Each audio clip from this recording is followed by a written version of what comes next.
I've been a 911 dispatcher for just over 2 years now, and I've seen some things that would chill anyone to the bone. It was a Tuesday night, around 2 a.m., and I was halfway through my shift. I sat at my desk, sipping on my third cup of coffee and chatting idly with my coworker between calls. The night had been slow, which I'd come to appreciate. Just a couple of drunk and disorderly individuals and a false alarm at a convenience store. For once, I thought I might actually get out on time. Little did I know that everything was about to change. Then the call came in. At first, all I could hear was static and a sound that reminded me of wind. My heart skipped a beat as I shifted into my professional mode, reciting my usual spiel. 911, what's your emergency? But there was no immediate response. Just more static mixed with that eerie wind sound. Just as I was about to hang up and attempt to call back, I heard a voice so faint that I almost missed it. "Help, please," came the voice of a woman, barely above a whisper. My training kicked in instantly. "Ma'am, can you tell me where you are? What's happening?" All I got in return was more static and the unsettling wind sound. Then, suddenly, the woman's voice broke through again, panicked and desperate. "He's coming. Oh God, he's coming back." My heart raced. "Ma'am, who's coming back? Are you in danger? Can you tell me your location?" For a few agonizing seconds, there was silence, and I feared we'd lost the connection. Just when I was about to lose hope, I heard another voice in the background, a man's voice, filled with anger. "Who the hell are you talking to?" What followed was a series of sounds that would haunt me forever.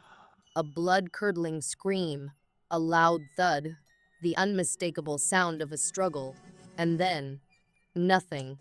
The line went dead. I immediately initiated a trace on the call, but it had been too short to get an exact location. All I had was a general area, a rural part of the county, about 30 miles outside the city. Without wasting any time, I dispatched every available unit to the area, giving them what little information I had. For the next hour, I was glued to my headset, listening to the frantic radio chatter as officers searched the area. They were going door to door, looking for any signs of disturbance. I kept trying to call back the number, but it went straight to voicemail every single time. Just when I thought we might have to call off the search, one of the officers radioed in with a breakthrough. They had found a house with the front door wide open. As they approached, they could hear sounds of a struggle inside. What happened next came in fragments over the radio, each word sending chills down my spine. Officers entered the house, shouting for someone to freeze. Then came the sounds of a scuffle, followed by the chilling words, "We need an ambulance. Multiple victims." I dispatched EMS immediately, my hands trembling as I typed. The next few hours became a blur of activity. More units were called in. Detectives arrived on the scene, and I fielded calls from supervisors. I tried my best to keep the lines clear for updates from the scene. It wasn't until the end of my shift that I got the full story. The woman who had called, her name was Sarah. She had been held captive in that house for 3 days. Her ex-boyfriend had broken in, tied her up, and had been torturing her. She managed to reach a phone only when he briefly left the house, but he returned sooner than expected. Here's the part that still messes with me. When the officers arrived, they found Sarah unconscious but alive. Her ex was dead on the floor next to her, and this is where things take a bizarre turn. He had been dead for hours.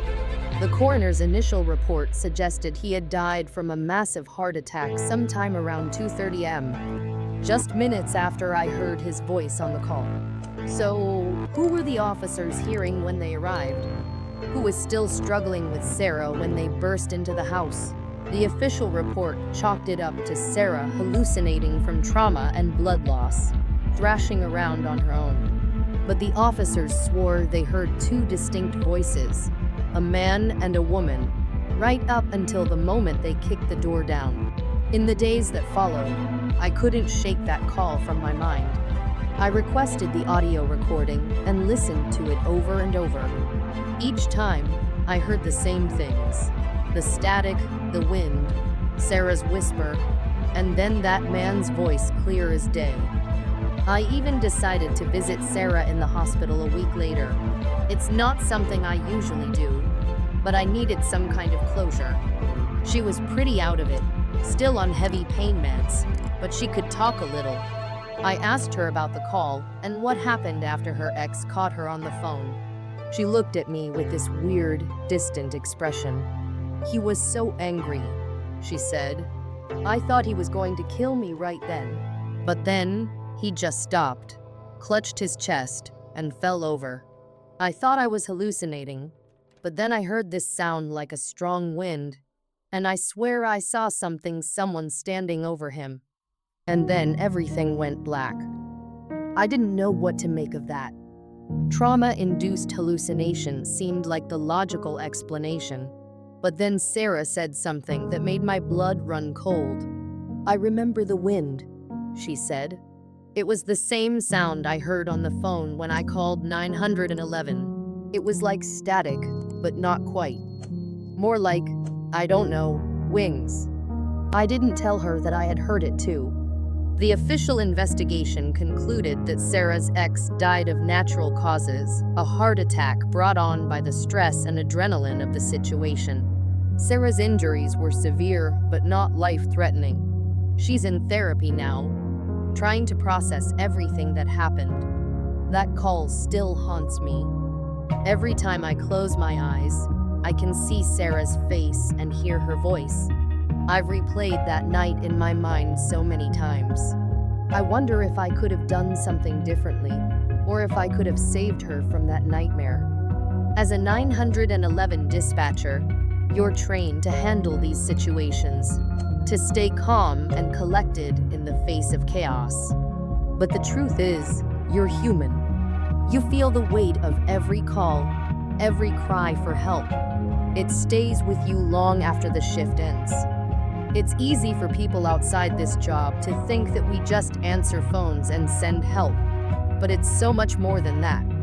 It's being the calm voice in someone's darkest moment, often while knowing we can't do anything to change their circumstances. We hear the fear in their voices, the desperation in their pleas, and we have to stay composed. But what about the toll it takes on us? There are nights when I can't shake the images of those calls. It's like they're etched in my memory, replaying over and over again. The stress, the anxiety it builds up until it feels like it's going to consume me. I sometimes find myself waking up in the middle of the night, drenched in sweat, heart racing. The call is always the same. Someone is in danger, and I'm powerless to help them. It's a feeling of helplessness that no one should have to experience. We don't get follow-ups on most calls. We're there for the crisis, but we rarely see the resolution. Sometimes, that lack of closure eats away at you. You wonder what happened to the people you tried to help. Did they make it out okay? Did the police catch the bad guy? Did the paramedics arrive in time? Every call is a story, and every story is a burden we carry. It's what makes this job so incredibly difficult, yet so important. We're the unseen heroes, the voices in the dark, guiding people through their worst moments. But we also bear the weight of their fears, their pain, and sometimes their deaths. That night with Sarah was a turning point for me. It forced me to confront the realities of this job and what it means to be a 911 dispatcher.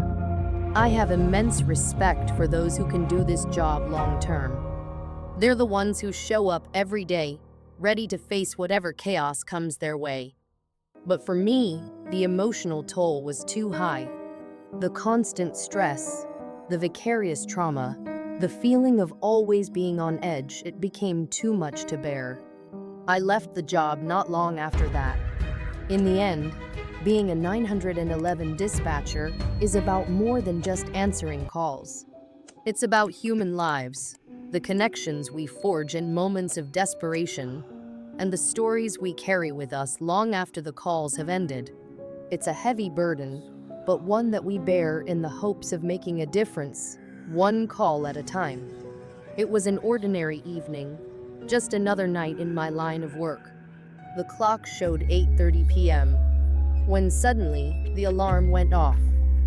It was a panic alarm from a check cashing store on the outskirts of town. Now, panic alarms always grab your attention. But when it comes to commercial properties, they're often false alarms. You know how it goes, someone accidentally hits the wrong button, or maybe a new employee isn't familiar with the procedures. Even so, we have a rule. Every alarm gets treated like it could be the real deal. Here's something most people don't realize about commercial alarms. We can listen in, but we can't respond. The system connects us to the store's intercom, but it's a one-way street. We are silent witnesses, absorbing everything that unfolds on the other end of the line. When I answered the call, my fingers hovered nervously over the keyboard, ready to jot down any information I could hear. There was a small beep when the line connected, a faint sound that informed those at the store that someone was listening. For a moment, there was silence, just the distant hum of the open line. Then I heard it, a woman's voice, trembling and choked with sobs. "Please help me," she cried, her words tumbling out in a frantic rush. "Please help. I know you're there. Hello. Hello. Please help me." My heart raced as the reality of the situation hit me. This was no false alarm. This was real, and it was happening right now. I immediately picked up another line to contact the police, relaying every word I was hearing in real time. Yet, despite my efforts to maintain composure, I couldn't shake the haunting desperation in the woman's voice. "Oh God, there's so much blood," she sobbed. "Please, someone, anyone, help me." I longed to respond, to tell her that help was on the way and that she wasn't alone. But I couldn't say a word. All I could do was listen intently and ensure the police had all the necessary details. The fear and pain in her voice struck me deeply. I could hear her ragged breaths interspersed with sobs. And when she managed to say, "He hit me. He took everything.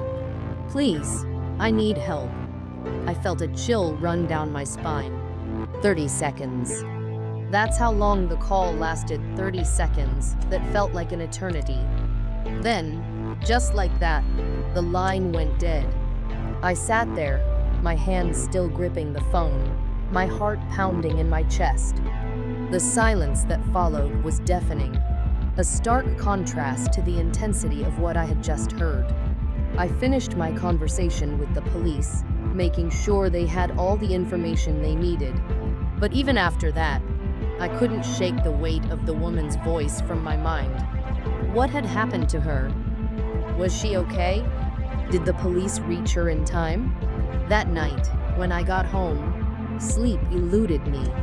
I kept replaying those 30 seconds over and over, each time feeling more helpless than before. I thought about how alone she must have felt, how terrified. I had been the only one to hear her cries for help, yet I was powerless to offer any comfort. The following day, I felt an overwhelming urge to find out what had happened. I couldn't resist. I Googled the location of the check cashing store, and to my shock, there was a news story about the incident.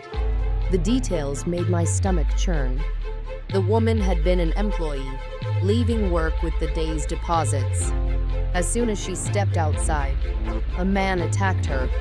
He pistol whipped her, leaving a deep gash on her head.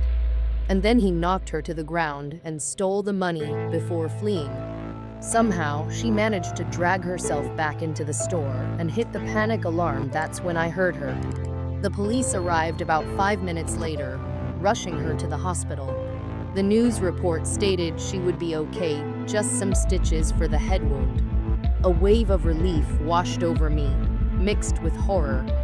Relief that she had survived and that her injuries weren't life-threatening, but horror at the thought of what she had gone through. Those desperate cries for help were from someone who had just experienced a brutal attack and was bleeding from a head wound. It was about 5 years ago when I began working as a night shift security guard in an old office building downtown. The place was pretty unremarkable, just your typical corporate setup that emptied out by 6 o'clock.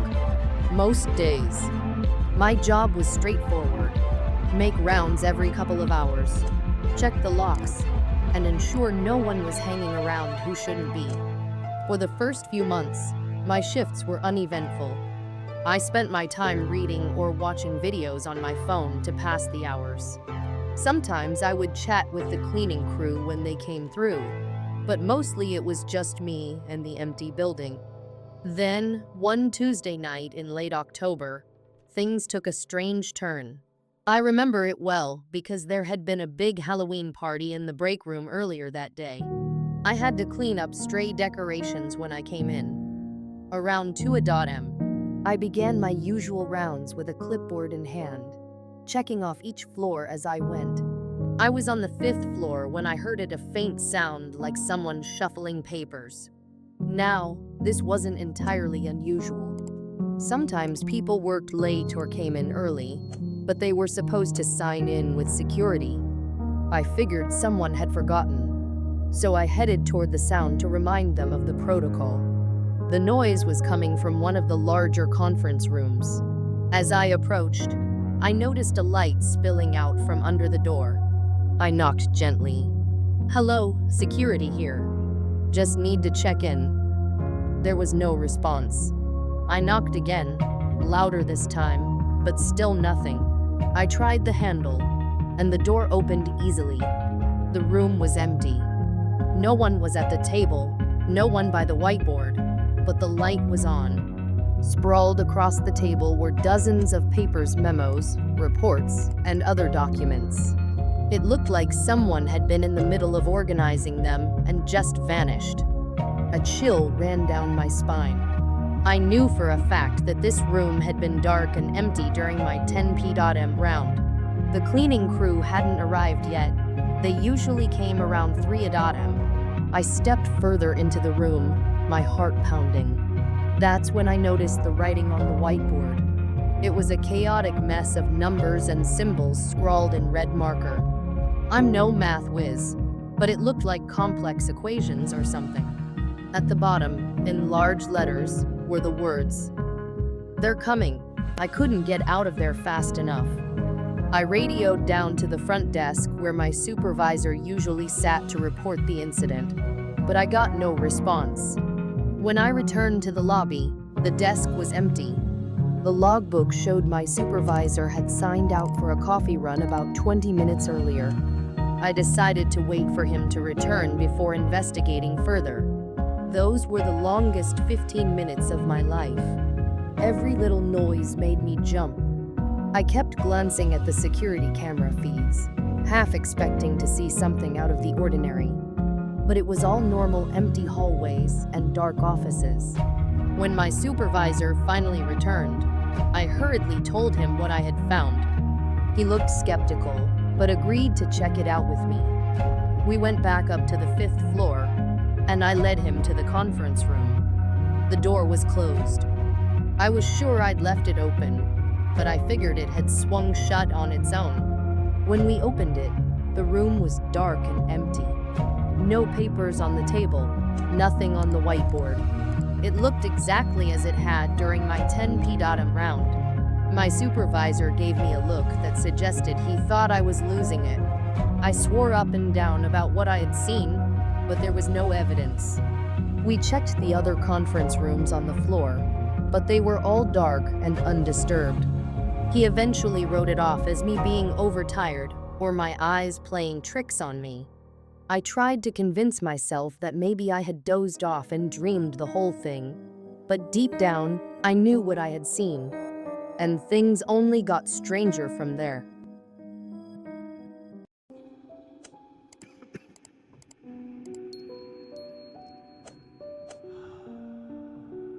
Over the next few weeks, I experienced a series of odd occurrences. Doors I knew I had locked would be open when I came back around. I'd hear footsteps or voices only to find empty rooms. Twice more, I found that same conference room with the light on and papers spread out, but each time they vanished if I left and returned with someone else. The worst incident happened about a month after the first occurrence. I was doing my 4 o'clock round when all the lights on the third floor suddenly went out. Not just a few, every single light went pitch black at once. I fumbled for my flashlight, my heart racing as I swept the beam down the hallway. I saw a figure at the far end. It looked like a man in a suit, just standing there, facing away from me. "Sir, this area is closed. I need to see some ID," I called out. There was no response. I started walking toward him, feeling a strange sense of dread wash over me. As I got closer, I saw he was holding a large envelope. It was thick, and he seemed to be staring at it intently, completely oblivious to my presence. When I was just a few feet away, I called out again, but he still didn't turn around. My gut twisted, and I felt a rush of fear. I decided to back away slowly. As soon as I turned to leave, the lights flickered back on. I glanced back over my shoulder, but the man was gone. There was nothing but an empty hallway stretching out behind me. I hurried back to the lobby, breathing heavily. When I reported the incident to my supervisor, he just laughed it off, saying I was probably just imagining things due to working too many late shifts. But I knew what I had seen, and it terrified me. I finally reached a breaking point. After a month of strange occurrences, I decided to dig deeper. I wanted to uncover whatever was happening in that building. I started by checking the public records. That's when I stumbled upon something unsettling. The building had a dark history, what used to be a warehouse, and it was the site of a violent crime many years ago. A man had been murdered there during a botched robbery, and his body was never found. The more I learned, the more I became convinced that his spirit must be lingering in the building. Every time I heard those whispers or saw those fleeting shadows, it felt like he was trying to communicate something. One night, after finishing my rounds, I decided to confront the presence. I brought a small recorder with me, hoping to capture any strange noises or voices that might come through. I set it up in the conference room, the same room where I had first seen the chaotic writing. "Whoever is here, I just want to understand," I said into the empty room. "If you have something to say, please, show yourself." I spent the next few hours listening, waiting in the dark for any sign. Around 3 o'clock, I heard a faint whisper, barely audible, but unmistakably there. "Help me," it pleaded. I was frozen, both terrified and determined. "What do you need? Are you trying to tell me something?" I asked. The whisper returned, clearer this time. "Find me." The hairs on the back of my neck stood up. I didn't know what it meant, but I felt an overwhelming urge to help this lost spirit. I decided to reach out to paranormal investigators who specialized in these types of cases. They were intrigued and agreed to join me for a session at the office. When they arrived, they brought various tools, EMF detectors, spirit boxes, and recording devices. As they set up, I felt a mix of anxiety and hope. Maybe this was the key to uncovering the truth. During the investigation, they began asking questions, and to my astonishment, the spirit box crackled with responses. The voice was faint but clear. "Help me find," followed by a name that sounded like Daniel. With each session, we learned more. Daniel had been an employee at the warehouse when he was killed. His death was linked to that same robbery, and he had been desperately trying to reveal the location of his body all these years. We worked tirelessly, piecing together the mystery. ultimately leading us to the old records and hidden areas of the building where the body was likely hidden. It was a harrowing process, filled with emotional moments and revelations. Finally, with the help of local authorities and a search team, we located Daniel's remains in a sealed-off area of the basement. The moment we uncovered the truth, I felt an incredible sense of release in the air. It was as if a heavy weight had been lifted from the building itself. Since that night, the strange occurrences have stopped. The air feels lighter, and I can work without the constant sense of dread. It's strange how much we take for granted about the spaces we inhabit. Today, I reflect on my time in that building with mixed emotions. I learned that every place has its stories, some hidden beneath layers of time and memory. And sometimes those stories need to be unearthed. Working night shifts might be solitary and quiet, but they're also filled with potential. Every creak of the floorboards could be a whisper from the past, calling out to be remembered. And every darkened room could hold secrets waiting to be discovered. Though the events were terrifying, they ultimately led to healing, not just for me, but for the spirit that lingered in that old building. It's a reminder that sometimes the unknown can lead us to the most profound truths. It was just another day at the fire station when I received a call that would change everything.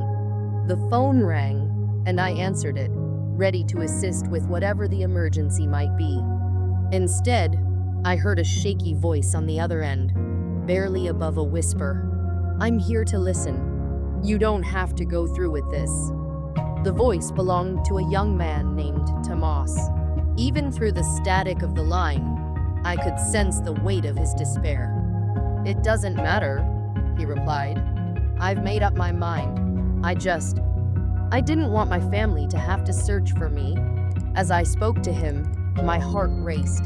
I quickly signaled to my colleagues, Ming and Trace, urging them to trace the call and contact the police.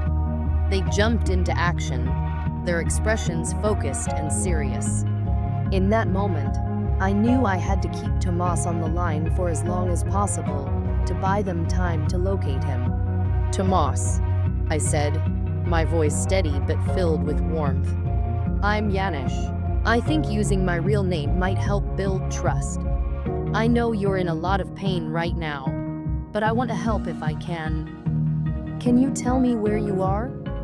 "It doesn't matter," he repeated, his tone tinged with resignation. "I'm somewhere no one will find me until it's too late." I could hear rustling in the background, like leaves or branches moving. "Are you outdoors, Tomas? In a forest, maybe?" My intuition was tingling, but he didn't answer directly. His silence spoke volumes. I relayed this information to my colleagues using urgent hand gestures, never taking my attention off the call. "You know, Tomas," I said, trying to steer the conversation to a safer place. "I spend a lot of time in the forest around here. I go fishing whenever I can. There's something peaceful about being out in nature, isn't there?" There was a slight shift in his breathing, a hint of interest in his voice. "You fish?" he asked, curiosity creeping in.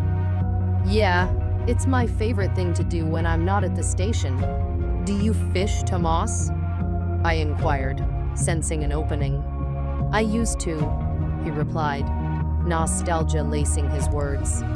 "I haven't gone in years." "Why is that?" I asked gently, hoping to draw him out further. "It's such a great way to clear your head." As if a dam had broken, Tomas began to share his story. He talked about how he used to go fishing with his father when he was young. We would spend hours by the river, sometimes catching fish, sometimes just enjoying the quiet. His voice was filled with longing, recalling his favorite fishing spots and the biggest catch he ever made. He even shared a hilarious tale of the time he fell into the river while trying to net a particularly feisty carp. With each story, I could hear the pain in his voice slowly giving way to something else, nostalgia, perhaps, or even a hint of joy at revisiting those cherished memories. I shared some of my own fishing stories, recounting the times I sat by the river, the sun warming my skin, the sound of water splashing against the rocks. For a moment, it felt like two friends chatting about a shared hobby, a moment of respite amid the storm. Yet, even as we talked, I was acutely aware of why Tomas had called in the first place. My colleagues were working tirelessly to trace the call, trying to pinpoint his location. I had to keep him talking, keep that connection open. Tomas, I said during a lull in the conversation, I'd love to hear more about that spot where you caught the big carp. Maybe we could go fishing there sometime. A long pause followed, and for a moment, fear gripped my heart. Had I lost him? But then he spoke, his voice thick with emotion. I'd like that, Janusz, but I don't think I can. Why not? I asked gently, urging him to open up further. Finally, Tomas began to share the real reasons behind his call. He opened up about losing his jobs and the mounting debts that loomed over him like a dark cloud.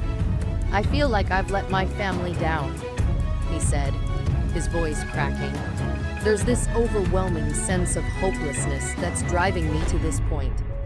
I listened intently, offering words of support where I could, but mostly I just let him talk. And as he poured out his heart, I sensed a shift, subtle but significant. The desperation in his voice began to wane, replaced by a hint of uncertainty, as if he was reconsidering the path he had been on. We had been talking for over an hour when I noticed one of my colleagues gesturing urgently from across the room. They had traced the call, and the police were close. Relief washed over me, but I knew I had to keep Tomas on the line just a little longer. You know, Tomas, I said, my voice steady. I'm really glad you called today. I know you didn't mean to reach the fire department, but I'm glad you did. I'm glad we got to talk. A long silence followed, thick with emotion. Then, very quietly, Tomas replied, I'm glad too, Janusz. I think I made a mistake. I don't want to die. My heart swelled with relief. That's good, Tomas. That's really good. But just as I was about to say more, I heard a commotion on his end of the line, muffled voices, and the sounds of hurried footsteps. The police had found him. Tomas, I said quickly, urgency lacing my voice. There are some people there to help you. It's okay. You're going to be okay. And then, abruptly, the line went dead. I sat there, the phone still pressed to my ear, my heart racing. After a moment, I slowly put the receiver down, looking up at my colleagues who were staring at me with a mix of concern and admiration. The gravity of what had just happened began to sink in. It wasn't until later that I learned the full story. Tomas had been in a forest on the outskirts of a neighboring town, already tied a rope to a tree branch, preparing to hang himself when the police arrived. If the call had been delayed by even a few minutes, it might have been too late. In the days that followed, I couldn't stop thinking about Tomas. I wondered how close he had come to ending his life, and how a misdial and a shared interest in fishing had somehow changed the course of events. I hoped he was getting the help he needed. About a month later, I received a letter at the fire station. It was from Tomas. In it, he wrote to thank me for listening and to tell me that he was getting help and reconnecting with his family. He expressed that our conversation had reminded him that there were still good things in his life, still reasons to live. He ended the letter with a hopeful note, saying he hoped we could go fishing someday. And we did, eventually. About a year later, when Tomas was in a much better place, we met up at that spot where he had caught the big carp. We spent the day by the river, sometimes catching fish, sometimes just enjoying the quiet, two souls sharing a moment of peace amidst life's chaos. That day was one of the most profound experiences of my life. I've been a firefighter for a long time, saving people from burning buildings, car wrecks, and all sorts of dangerous situations. But that day, when I saved Tomas with nothing but words and a shared love of fishing that was different, it taught me something invaluable. Sometimes the most important thing we can do is simply be there for someone, to listen, to remind them that their life has value. So, to anyone out there who's struggling, who feels like Tomas did that day, please remember this: you matter. Your life has value. There are people out there ready to listen, ready to help. All you need to do is reach out. Thank you for watching. Before you leave, don't forget to like this video and hit the subscribe button to support my work. As always, have a horrific nightmare, my dear.